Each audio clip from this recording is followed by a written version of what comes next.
Hi, this is Dave with Dave's TR4A. Thanks for coming back to my channel. In this video, I finally have all the parts that I need to install my overdrive control in my car. So anyway, stand by and we'll get this thing wrapped up, hopefully. So the basic system would include a solid-state overdrive control module and an external solenoid fuse. Now, the fuse is more or less to protect the wiring in case the solenoid shorts out, and the fuse will blow and protect the wiring and the control.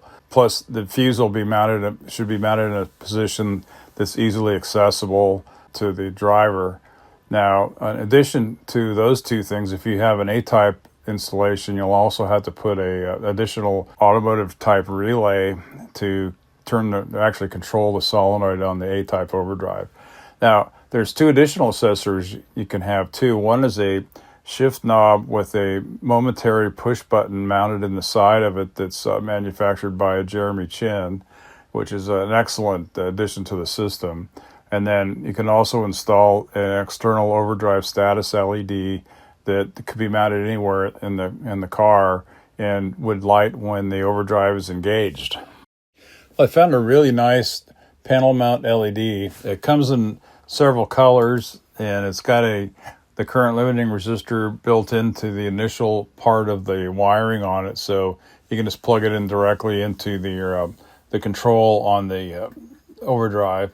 And I put a two-position polarized connector on there, so you can mount it in something that's removable if you have to. Like in my case, if you see, I mounted it in the center dash support, and so if I ever have to take that out, I just unplug the wire on the back and it's good to go. I got my shift knob from Jeremy. This has got the push button in it. It's a momentary push button with the wire. It's got it's got the emblem on the top, ceramic emblem. Boy, he does a nice job. That's really a neat looking knob. So anyway, I'm going to take this one off and put this one on. And I just want to get a feel for, am I going to accidentally turn the overdrive on and off with this? Because I could leave the original switch, it's over here, I don't know if you can see it, for the overdrive, leave that in the car and use that as kind of an on-off switch for the overdrive. And then just flip it down to make the control turn on, and then use this push button to operate it. But what I think I'm going to do is, it's a nice day out, I think I'm going to switch the gear shift knob and drive around with the new one on for a while and see if I accidentally push the button or not. So that'll pretty much tell the tale whether I need to add or leave that other switch in. I kind of like to take it out. So anyway, onward and upward. Just got back from a little drive to try out my new shift knob. I don't have it hooked up to the control yet. I'm going to do that next here, but am I inadvertently going to push this button when I shift? I don't think so. I think I'll be in good shape. I just have to come up with a way to hide this wire. Sorry for the lawnmower in the background. But so anyway, I think I came up with a really good place to mount the control and everything too, so I'll show you that next. I thought about where I'm going to mount this control, and I just couldn't find anything suitable inside the car, so I think I'm going to mount it on the firewall here. Now this is the back side of the plenum, but I'm using a captive fastener here, so I don't think that's going to be a problem. This will seal up pretty good. So anyway, what I'm going to do is, I'm going to mount the control like here, and the relay output is on the right hand side, so I'm going to put the relay kind of in this position here, and then I can run the wires down through here. Anyway, actually this hole here I could use. This is just a dummy hole. When I was putting the wiring in, I thought about putting the power block for the wiring harness on the underside of the footwell here, and that didn't work out, so I could just maybe drill this hole out and put a grommet in it, and I'd be all set. And then I'm going to put grommets in these three holes here. So sorry about the lawn mowing. But we're supposed to have thunderstorms the next 2 days, so everybody's getting their lawn mowed. I'm going to go ahead and start drilling some holes. Okay, so I have the one captive nut here, is installed, and I got the hole drilled for those, so I'm just going to bring you back for that. So here's the tool. The nice thing about these is you can adjust the width of the spread of the arms so you can get in the tight places like this. So basically you just stick it in the hole and just pull the two handles together.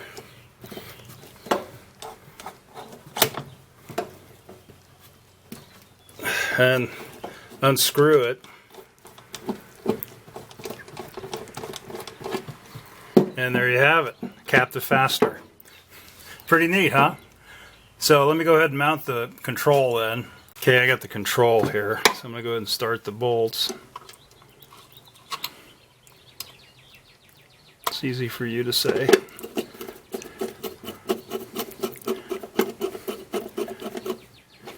Okay, and put the other one in.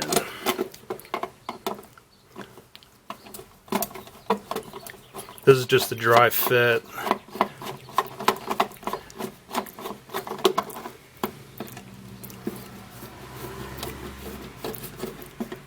There we go. Okay. I think I might use this hole. This already got, because these are already plugged up. I'll just drill this one out. But I have to add grommets to the bottom of this. So then the only other thing I got to mount is this relay. I'm just going to put it right there. And it goes to the far right-hand terminal here, and then off to the solenoid. So this is a 30 amp relay too. I'm going to put a fuse in this also, inline fuse. So just to be sure, it's a lot easier to change a fuse than it is to crawl under the car or blow up my my control. The logic has got a fuse in it, but the actual output doesn't. So. Other than the 15 amp fuse on in the car for this supply. But anyway, well, that's another thing too. I'm trying to decide if I want to. I think I might hook it up to the white wire, which is the unfused side, and then just use the fuse coming out of this to protect the control and the relay, and actually the solenoid. So I've still got a little time to figure that one out. So anyway, I'm gonna go ahead and drill a hole for this and mount it. And then I think that's all the parts. I'll have to enlarge this hole for a grommet.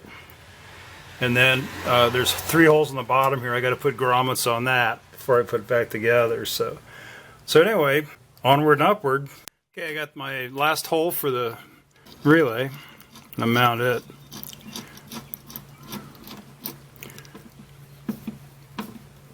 There we go. Okay, there's that. And then last but not least is my fuse holder. It's just going to be for a standard, blade type fuse. I think I'm probably going to do like a 20 amp.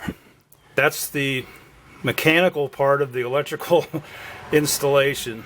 You saw the gear shift knob. I really like that. Jeremy does a super job on that. It just feels good in your hand, and it's the buttons are not ergonomically position spot that's really, really nice. So anyway, that's it for tonight, and I'll be able to start in on the wiring very shortly.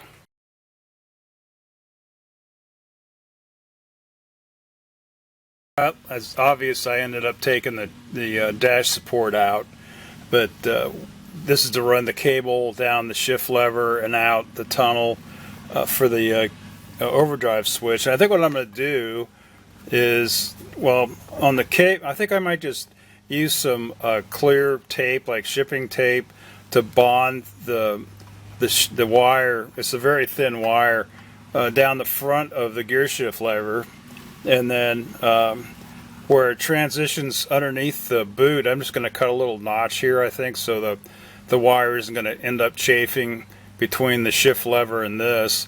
And then I'm going to drill a hole in the side of the boot that's in the tunnel itself, and just put a little grommet there and exit the wire out, and then it can go up to the control module. So I'm going to go ahead and get started on that, and we'll proceed on. Okay, so here's where I'm at so far. I made a little notch in the top of the boot here with a die grinder, and routed the wire through that.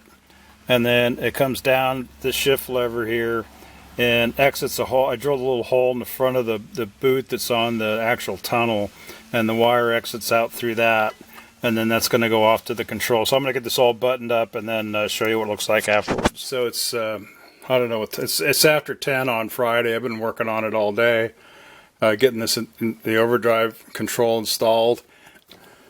Excuse me.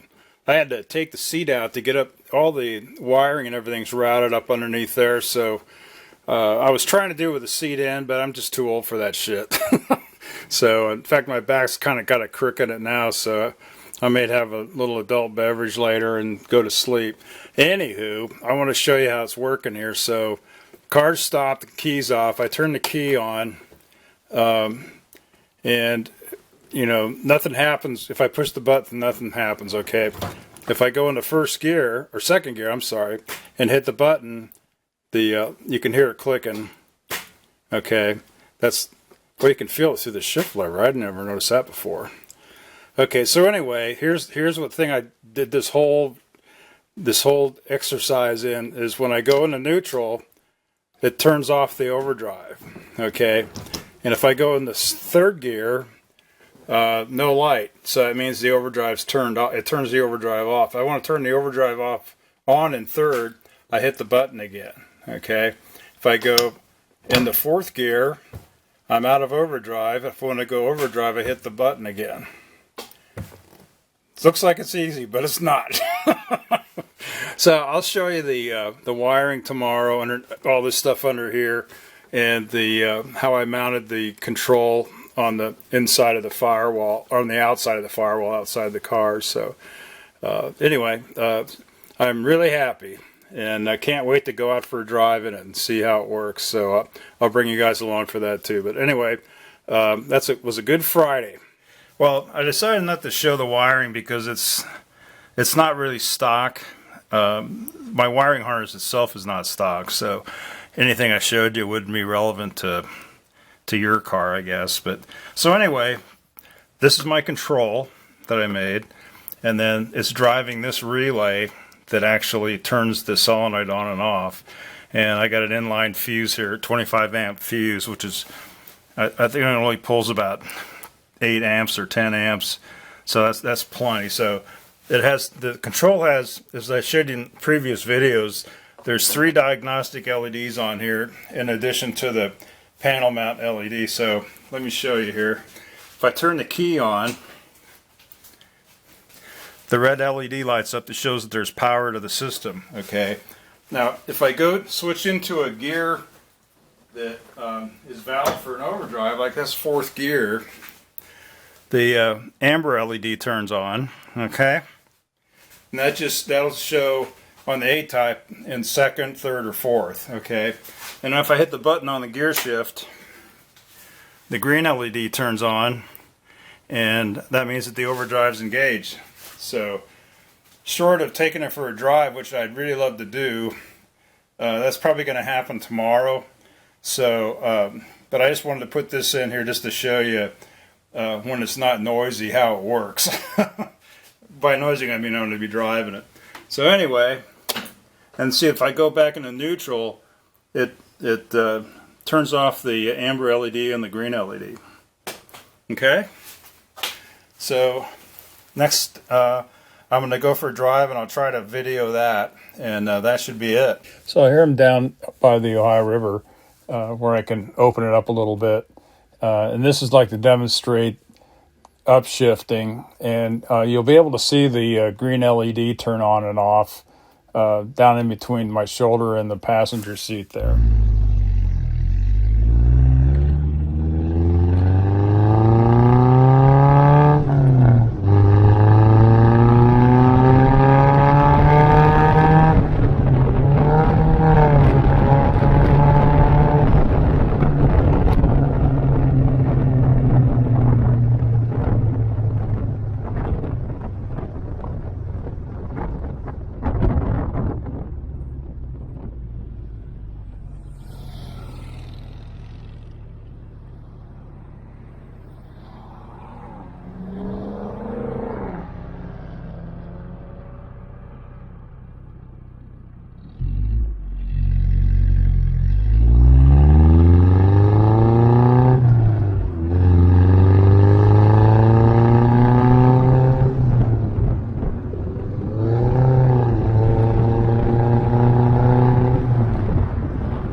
Well, with the test drive done, I think I can call this project finished.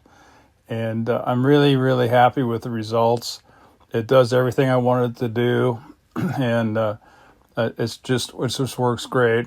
And anyway, on to the next project, I guess. But I just want to thank everybody for following along with me on this project, and your comments and suggestions, and especially to the people that have volunteered to test these overdrive controls on their cars. I really appreciate that.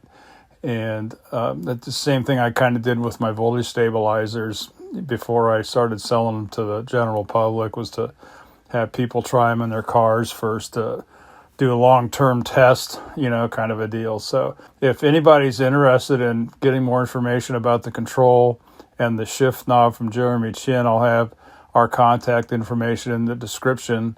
And again, thanks for watching and subscribing, and I hope everybody has a great driving season, and hopefully I'll see some of you guys at the trials this year down at Fontana Dam. So with that, I'll leave you with just to be safe and have a great driving season. That's it for now.